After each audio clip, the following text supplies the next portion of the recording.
你有没有发现一个奇怪的现象？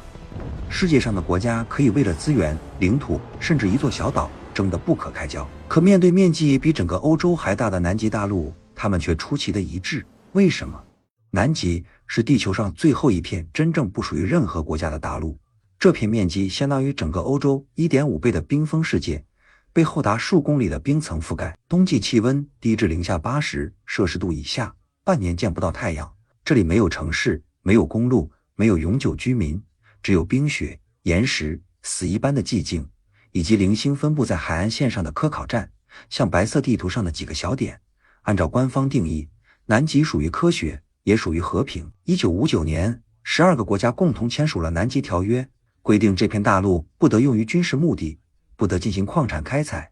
也不得提出新的领土主张。听起来很美好，也很高尚。当时美苏正处于核战争一触即发的冷战时期，却突然坐到同一张谈判桌前，和平一致的决定共同管理这片只有企鹅和冰雪的大陆。可如果仔细想想，一个问题就出现了：为什么当时世界上最强大的12个国家会如此迅速、如此一致的就南极达成协议？按照官方说法，这里几乎没有战略价值。可如果真的如此，他们为什么会如此重视？1959年，美苏无法在裁军问题上达成一致，无法在太空竞争上达成一致，也无法在柏林问题上达成一致，可唯独在南极，他们几乎没有争议。短短几个月，一切就尘埃落定。难道这不奇怪吗？通常来说，当所有国家都对同一件事异常沉默的时候，人们总会忍不住猜测，是不是有什么东西不希望外界知道？而在南极，这样的沉默似乎比想象中更多。今天，我们就来看看这片地球上最神秘大陆的6个谜团。这些事情都曾被发现、被测量、被记录，但却很少被公开讨论。第一个谜团就是隐藏在南极冰层下的东方湖。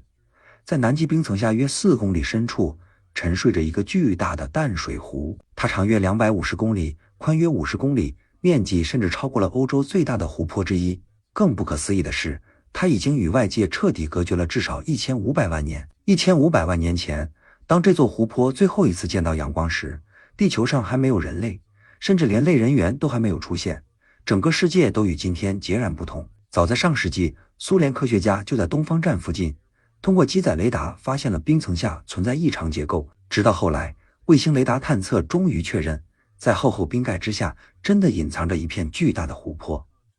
这一消息震惊了整个科学界，一座被封闭了1500万年的巨大湖泊，里面究竟有什么？是否存在从未见过的生命，甚至存在一套与地球表面完全不同、独立演化了数百万年的生态系统？各国科研团队随即展开竞争，希望率先钻穿冰层，到达湖水之中。俄罗斯科学家从苏联时期就开始钻探，在东方站，最低气温曾达到-89°C，这也是目前地球记录到的最低自然气温。钻头1厘米1厘米缓慢向下推进，终于在2012年，经过数十年的努力，他第一次接触到了湖水。全世界都在等待检测结果。然而，真正令人疑惑的事情也从这里开始。官方公布的检测报告异常谨慎，而且分批延迟发布。最终给出的结论只有一句话：样本中发现了细菌。除此之外，再无更多消息。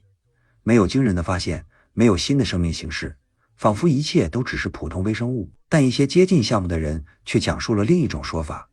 有未经证实的消息称，样本中检测出了无法归入任何已知物种的 DNA 序列，既不是细菌，也不是古菌，更不是病毒，而是一种数据库中从未出现过的未知生命信息。一位参与项目的微生物学家曾私下向记者透露，部分检测结果曾被要求不要公开。至于是谁提出要求，又为什么这样做，他没有说明。与此同时，美国科研团队在另一座冰下湖威兰斯湖钻探时，同样发现了生命迹象，但他们对相关细节的公开描述同样十分谨慎。那么，东方湖下面究竟隐藏着什么？只是普通细菌，还是一种在黑暗中独立生存了1500万年的特殊生命？科学界对此始终保持沉默，各国政府也从未公开回应。而那项耗费巨大资金和数十年时间的钻探计划，在首次接触湖水之后，也几乎陷入停滞，仿佛有人认为最好不要再继续向下探索。第二个谜团是威尔克斯地重力异常。2006年，卫星在测绘地球重力场时，在南极威尔克斯蒂地区发现了一处巨大的重力异常区。这片异常区域直径约500公里，与周围地区相比，重力数据存在明显差异。在数公里厚的冰层之下，似乎隐藏着一个体积惊人的巨大结构，而且它已经存在了极其漫长的岁月。主流科学界给出的解释是，这里可能埋藏着一座巨大的陨石撞击坑。大约 2.5 亿年前，也就是二叠纪末期，一颗巨型小行星撞击地球，留下了这座巨坑。如果这一推测成立，它将成为地球已知最大的撞击坑，规模甚至比导致恐龙灭绝的希克苏鲁伯陨石坑还要大4到5倍。甚至有人认为，正是这次撞击引发了二叠纪末生物大灭绝，让当时 96% 的海洋物种彻底消失。这个解释听起来完整而合理，一次撞击解释了地球历史上最大规模的生物灭绝事件。但问题在于，这个撞击坑从来没有人真正见过，它深埋在数公里厚的冰层之下。目前所有判断都来自重力数据推算，而数据本身就存在不同的解读方式。一些研究人员指出，这片重力异常区的形状并不像典型的陨石撞击坑，它过于规则，也过于对称。正常情况下，小行星撞击会形成边缘破碎、不规则的巨大坑洞，并伴随着四散飞溅的岩石。可这里却几乎呈现出一个接近完美的圆形。一位不愿透露姓名的地球物理学家曾在采访中表示，这片结构看起来更像是某种被建造出来的东西，而不是撞击形成的遗迹。当然，这样的说法听起来更像科幻，但在真正钻穿冰层之前，没有人知道下面究竟是什么，因此所有理论都只能停留在猜测阶段。更奇怪的是，尽管现有技术已经具备钻探能力，科学价值也极高，却始终没有新的钻探计划真正展开。第三个谜团则是南极著名的血瀑布，它位于南极干谷地区，这里是整片大陆最特殊的地方之一，没有冰雪覆盖，没有积雪，只有裸露的岩石和终年呼啸的寒风。就在这样的环境中，一股鲜红色的液体正不断从泰勒冰川内部流出，远远望去，就像鲜血从冰层中渗出一样。洁白的冰川，灰色的岩石，死寂的世界，再加上一条鲜红色的河流，这幅画面仿佛恐怖电影里的场景。1911年，最早发现它的探险队一度被震惊，他们最初认为这可能是某种红藻造成的颜色变化，后来又有人猜测是矿物质沉积。直到进一步研究，人们才发现真正的答案比想象中更加奇特。官方解释认为，在冰川下方隐藏着一座距今约200万年的古老盐水湖，湖水富含大量铁元素，当它流出冰层接触空气后，铁迅速氧化，因此呈现出鲜红色，就像铁锈一样。更令人惊讶的是，生活在这里的微生物竟然依靠铁元素生存，它们不需要阳光，不需要氧气，而是通过铁和硫元素之间的化学反应获取能量。听起来，这似乎已经足够神奇。于是科学界认为，这个谜团已经得到了解释。但真正令人惊讶的是后来的研究结果，科学家在血瀑布水样中发现了一类代谢方式极其特殊的微生物，它们不仅能够在完全没有氧气的环境下生存，还能完成过去认为生命无法完成的化学反应。这些微生物可以根据环境变化，自由切换铁元素的氧化与还原过程。一位微生物学家甚至形容它们改写了生物化学教材，它们完成了理论上根本不该发生的事情。而更耐人寻味的是，它们生活的环境与科学家推测的穆维尔冰层下海洋以及火星地下盐水环境极其相似，低温、高盐，没有氧气，却富含铁元素。如果生命能够在南极冰层下这样的极端环境中生存，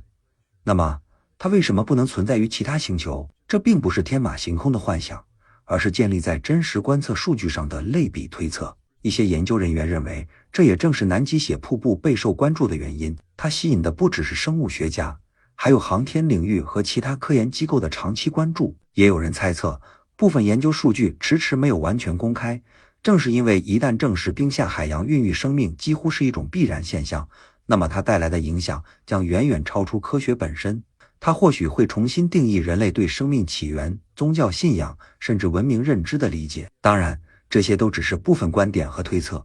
目前并没有确凿证据证明相关结论。第四个谜团是南极金字塔。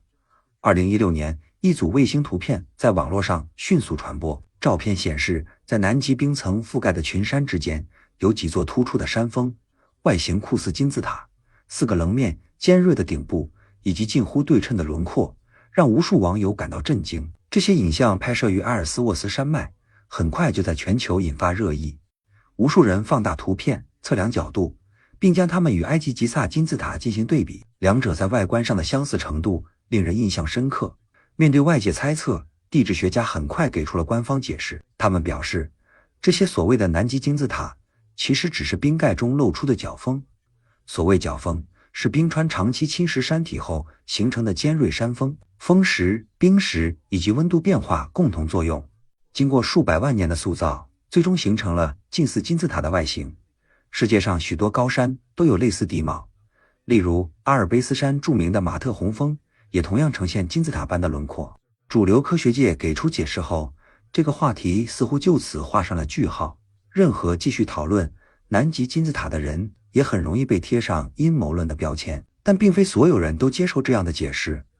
一些独立研究者注意到了一些他们认为值得进一步探讨的细节。首先，其中一座山峰的坡面异常平整，自然侵蚀确实能够塑造出类似金字塔的山体，但通常4个坡面的风化程度不会完全一致。由于长期受到单一方向风力侵蚀，其中一侧往往会比另一侧更加粗糙。然而，从公开影像来看，这几处山体的坡度和长度却显得十分接近，整体对称性相当高。也有人认为，这种几何外形看起来有些不同寻常。第二个细节是其中一座山体的朝向。有研究者根据卫星图像测算后提出，它的底边方向似乎与东西南北方向较为接近，偏差不足2度。当然，仅凭卫星图像并不能证明什么，因为自然界也可能形成类似结构，但这一现象仍然引发了不少讨论。第三个细节则更耐人寻味。据一些公开资料显示，曾有研究团队计划组织私人考察前往相关区域，却未能获得许可。官方也没有公布更多细节。不过需要说明的是，南极并不是完全禁止进入的大陆，每年都有游客前往南极半岛观光拍摄企鹅和冰川，也有大量国际科研站长期开展科学研究。只是部分区域由于环境保护、冰裂缝、雪崩风险以及极端天气等原因，会限制人员进入，因此无法进入某些区域，并不能直接说明那里存在特殊秘密。但巧合的是，那些外形酷似金字塔的山体所在区域恰好属于限制进入区域之一。究竟只是出于安全考虑，还是另有原因，外界至今没有统一答案。第5个谜团是著名的高跳行动，这也是南极历史上最具争议，同时也最容易引发各种猜测的一次军事行动。1946年，也就是第2次世界大战结束仅1年后，当时的欧洲仍是一片废墟，美国也刚刚开始战后重建。就在这样的背景下，美国海军上将理查德·伯德率领了一支史无前例的远征队驶向南极。这次行动被命名为高跳行动，而它的规模远远超出了普通科学考察。整个舰队包括13艘舰艇，其中甚至还有1艘航空母舰，以及23架飞机，超过4000名海军飞行员和海军陆战队成员参与其中。这并不像一支带着地质学家和仪器设备的科研队伍，更像是一场真正的军事行动。可问题是，根据官方说法，当时的南极除了冰雪、企鹅和少数科考站之外，几乎什么都没有。那么，美国为什么要派出如此庞大的军事力量？官方给出的理由是，为了训练部队在极地环境下作战，同时完成南极海岸测绘任务。放在当时的冷战背景下，这个解释听起来并非没有道理。苏联正在崛起，两极地区具有潜在战略价值，美国希望提前熟悉极地环境。然而，一些细节却与这个解释并不完全吻合。按照原计划，这次行动将持续6到8个月，但最终仅进行了2个月左右，行动便提前结束，整支舰队返回美国。官方文件将原因归结为天气恶劣，可问题在于，当时正值南极夏季，也是全年最适合开展科考和作业的时期。究竟是什么原因让这支庞大的舰队提前撤离？更耐人寻味的是，行动结束后，伯德上将在接受媒体采访时曾说过一些令人费解的话。据智利媒体当年的报道，他曾表示，未来美国可能需要面对一种能够以惊人速度从南极飞往北极的飞行目标。他还提到，科技正在快速发展，而南极未来可能会带来前所未有的安全挑战。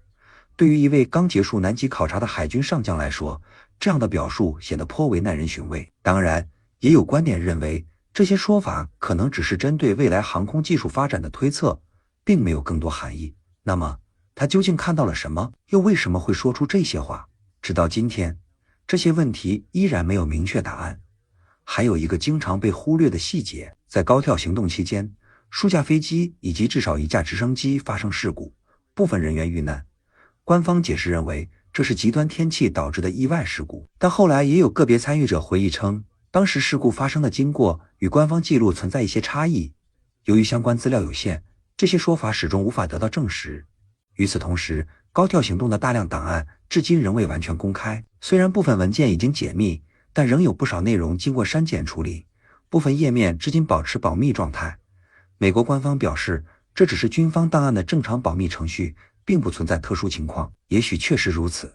但也正因为如此，关于这次行动的各种猜测从未真正停止。第六个谜团则是南极冰层下的热异常区。2018年，搭载热红外探测设备的卫星在东南极地区记录到一片异常高温区域，在地球最寒冷的地方，冰层下方竟然出现了一块明显比周围岩层更温暖的区域，而且它的面积达到数十平方公里。官方科学界认为，这一现象很可能与地下火山活动有关。目前已经确认，南极冰层下至少隐藏着100多座火山，其中部分仍然具有活动能力。地下岩浆加热岩层，再将热量传递至冰层，卫星自然能够探测到温度异常。听起来一切都解释得通，但也有人提出了不同看法，因为这片热异常区的位置并不对应任何已知火山，距离最近的冰下火山也有数百公里之遥。更奇怪的是，这片热区的形状并不像普通火山热源那样呈圆形扩散，相反，它更接近细长形，边界也相对清晰。还有一点引发了讨论，这片区域的温度长期保持稳定，几乎不受季节、昼夜或太阳活动变化影响。相比之下，火山活动通常会随着地下活动强弱出现波动，而这里的热源却显得异常恒定。相关卫星数据曾一度公开，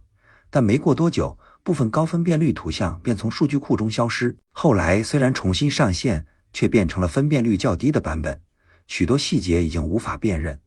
官方解释称，这是数据库升级过程中的技术调整，或许真的只是巧合。但巧合的是，就在同一时期，一些研究者发现南极地图上的个别区域出现了模糊处理，有的则覆盖着规则的白色涂层，仿佛后来人为叠加在原始影像之上。官方对此的解释是，极地区域由于太阳照射角度低，加上冰雪反射强烈，卫星成像本就存在一定难度。这一说法确实有科学依据，极地地区一直都是遥感成像最困难的区域之一。但也有人提出疑问，如果只是成像条件不好，为什么模糊的只是个别位置，而不是整个南极？为什么周围区域都能清晰显示，偏偏某几个坐标无法辨认？曾有一位长期从事商业卫星影像分析的从业者在播客节目中透露，